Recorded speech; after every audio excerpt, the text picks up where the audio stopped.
Let's talk about saving those beans. During the season when your beans are growing, they're going to be a green color like this. But you want to be able to save those beans when they turn a tan or a dark brown color.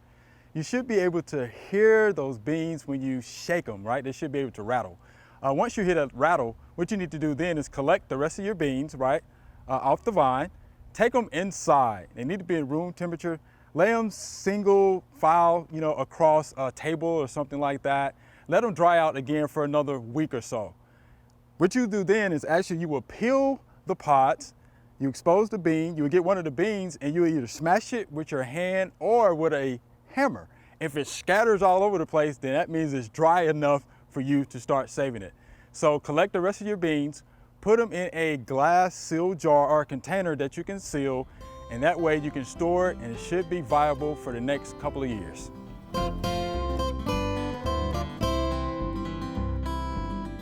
Thanks for watching. We have other quick tips. Just subscribe below.